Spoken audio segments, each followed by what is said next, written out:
Plano de leitura: Igreja Batista da Lagoinha, dia 11 de outubro de 2022, Ano da Vitória. Apocalipse, capítulo 11.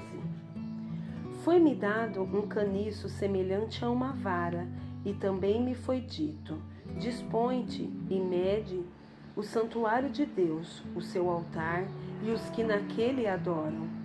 Mas deixa de parte o átrio exterior do santuário e não o meças, porque foi ele dado aos gentios. Estes por 42 meses calcarão aos pés a cidade santa. Darei às minhas duas testemunhas que profetizem por 1260 dias, vestidas de pano de saco. São estas as duas oliveiras e os dois candeeiros que se acham em pé diante do Senhor da terra. Se alguém pretende causar-lhes dano, sai fogo da sua boca e devora os inimigos. Sim, se alguém pretender causar-lhes dano, certamente deve morrer. Elas têm autoridade para fechar o céu, para que não chova durante os dias em que profetizarem. Tem autoridade também sobre as águas, para convertê-las em sangue, bem como para ferir a terra com toda sorte de flagelos, tantas vezes quantas quiserem. Quando tiverem então concluído o testemunho que devem dar, a besta que surge do abismo pelejará contra elas, e as vencerá e matará. E o seu cadáver ficará estirado na praça da grande cidade que, espiritualmente, se chama Sodoma e Egito, onde também o seu Senhor foi crucificado. Então, muitos dentre os povos, tribos, línguas e nações contemplam os cadáveres das duas testemunhas por 3 dias e meio, e não permitem que esses cadáveres sejam sepultados. Os que habitam sobre a terra se alegram por causa deles, realizarão festas e enviarão presentes uns aos outros, porquanto esses dois profetas atormentaram os que moram sobre a terra. Mas, depois dos 3 dias e meio, um espírito de vida, vindo da parte de Deus, neles penetrou, e eles se ergueram sobre os pés, e aqueles que os viram sobreveio grande medo. E as duas testemunhas ouviram grande voz vinda do céu, dizendo-lhes: subi para aqui. E subiram ao céu numa nuvem, e os seus inimigos as contemplaram. Naquela hora houve grande terremoto, e ruiu a 10ª parte da cidade, e morreram nesse terremoto 7.000 pessoas, ao passo que as outras ficaram sobremodo aterrorizadas, e deram glória ao Deus do céu. Passou o segundo ai. Eis que, sem demora, vem o terceiro ai. O 7º anjo tocou a trombeta, e houve no céu grandes vozes dizendo: o reino do mundo se tornou de nosso Senhor e do seu Cristo, e ele reinará pelos séculos dos séculos. E os 24 anciãos que se encontram sentados no seu trono diante de Deus prostraram-se sobre o seu rosto e adoraram a Deus, dizendo: graças te damos, Senhor Deus Todo-Poderoso, que és e que eras, porque assumiste o teu grande poder e passaste a reinar. Na verdade, as nações se enfureceram. Chegou, porém, a tua ira e o tempo determinado para serem julgados os mortos, para se dar o galardão aos teus servos, os profetas, aos santos e aos que temem o teu nome, tanto os pequenos como os grandes, e para destruíres os que destroem a terra. Abriu-se então o santuário de Deus, que se acha no céu, e foi vista a arca da aliança no seu santuário, e sobrevieram relâmpagos, vozes, trovões, terremoto e grande saraivada. Ester, capítulo 1. Nos dias de Assuero, o Assuero que reinou desde a Índia até a Etiópia, sobre 127 províncias. Naqueles dias, assentando-se o rei Assuero no trono do seu reino, que está na cidadela de Sudã, no 3º ano de seu reinado, deu um banquete a todos os seus príncipes e seus servos, no qual se representou o escol da Pérsia e Média, e os nobres e príncipes das províncias estavam perante ele. Então mostrou as riquezas da glória do seu reino e o esplendor da sua excelente grandeza por muitos dias, por 180 dias. Passados esses dias, deu o rei um banquete a todo o povo que se achava na cidadela de Suzã, tanto para os maiores como para os menores, por 7 dias, no pátio do jardim do palácio real.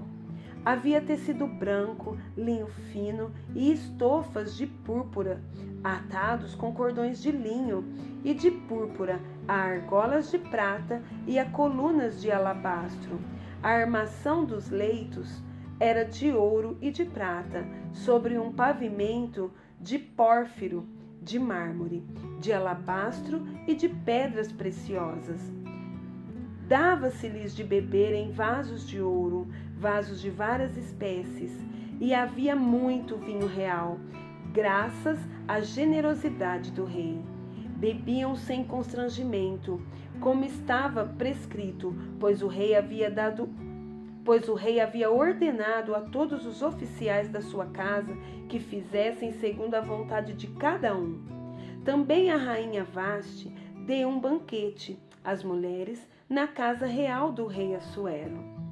Ao 7º dia, estando já o coração do rei alegre do vinho, mandou a Meumã, Bista, Arbona, Bigtá, Abactá, Zetar e Cargas, os 7 eunucos que serviam na presença do rei Assuero, que introduzissem à presença do rei a rainha Vaste, com a coroa real, para mostrar aos povos e aos príncipes a formosura dela, pois era em extremo formosa.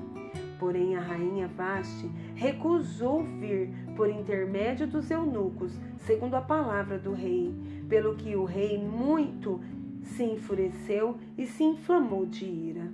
Então, o rei consultou os sábios que entendiam dos tempos, porque assim se tratavam os interesses do rei na presença de todos os que sabiam a lei e o direito. E os mais chegados a ele eram Carcena, Setar, Admatá, Tarsis, Meres, Marcena e Memucã, os 7 príncipes dos persas e dos medos, que se avistavam pessoalmente com o rei e se assentavam como principais no reino. Sobre o que se devia fazer, segundo a lei, a rainha Vasti, por não haver ela cumprido o mandado do rei Assuero, por intermédio dos eunucos. Então, disse Memucã, na presença do rei e dos príncipes: a rainha Vasti não somente ofendeu ao rei, mas também a todos os príncipes e a todos os povos que há em todas as províncias do rei Assuero. Porque a notícia do que fez a rainha chegará a todas as mulheres, de modo que desprezarão a seu marido, quando ouvirem dizer: mandou o rei Assuero que introduzissem à sua presença a rainha Vaste, porém ela não foi. Hoje mesmo, as princesas da Pérsia e da Média, ao ouvirem o que fez a rainha, dirão o mesmo a todos os príncipes do rei, e haverá daí muito desprezo e indignação. Se bem parecer ao rei, promulgue de sua parte um edito real, e que se inscreva nas leis dos persas e dos medos, e não se revogue, que Vasti não entre jamais na presença do rei Assuero, e o rei dê o reino dela a outra que seja melhor do que ela. Quando for ouvido o mandado que o rei decretar em todo o reino vasto que é, todas as mulheres darão honra a seu marido, tanto ao mais importante como ao menos importante. O conselho pareceu bem, tanto ao rei como aos príncipes, e fez o rei segundo a palavra de Memucã. Então enviou cartas a todas as províncias do rei, a cada província segundo o seu modo de escrever, e a cada povo segundo a sua língua, que cada homem fosse senhor em sua casa, e que se falasse a língua do seu povo. Salmos 105, do verso 1 ao verso 25. Rendei graças ao Senhor, invocai o seu nome, fazei conhecidos entre os povos os seus feitos. Cantai-lhe salmos, narrai todas as suas maravilhas. Gloriai-vos no seu santo nome. Alegre-se o coração dos que busquem o Senhor. Buscai o Senhor e o seu poder. Buscai perpetuamente a sua presença. Lembrai-vos das maravilhas que fez, dos seus prodígios e dos juízos de seus lábios. Vós, descendentes de Abraão, seu servo, vós, filhos de Jacó, seus escolhidos. Ele é o Senhor, nosso Deus. Os seus juízos permeiam por toda a terra. Lembra-se perpetuamente da sua aliança, da palavra que empenhou para 1000 gerações, da aliança que fez com Abraão e do juramento que fez a Isaque, o qual firmou a Jacó por decreto e a Israel por aliança perpétua, dizendo: Dar-te-ei a terra de Canaã, como quinhão da vossa herança. Então eram eles em pequeno número, pouquíssimos e forasteiros nela. Andavam de nação em nação, de um reino para o outro reino. A ninguém permitiu que os oprimisse. Antes, por amor deles, repreendeu a reis, dizendo: Não toqueis nos meus ungidos, nem maltrateis os meus profetas. Fez vir fome sobre a terra e cortou os meios de se obter pão. Adiante deles enviou um homem, José, vendido como escravo, cujos pés apertaram com grilhões, a quem puseram em ferros, até cumprir-se a profecia a respeito dele, e tê-lo provado a palavra do Senhor. O rei mandou soltá-lo, o potentado dos povos, e pôs em liberdade. Constituiu o senhor de sua casa e mordomo de tudo o que possuía. Para o seu talante, sujeitar os seus príncipes e aos seus anciãos ensinar a sabedoria. Então Israel entrou no Egito e Jacó peregrinou na terra de Cã. Deus fez sobremodo fecundo o seu povo e o tornou mais forte do que os seus opressores. Mudou-lhes o coração para que odiassem o seu povo e usassem de astúcia para com os seus servos.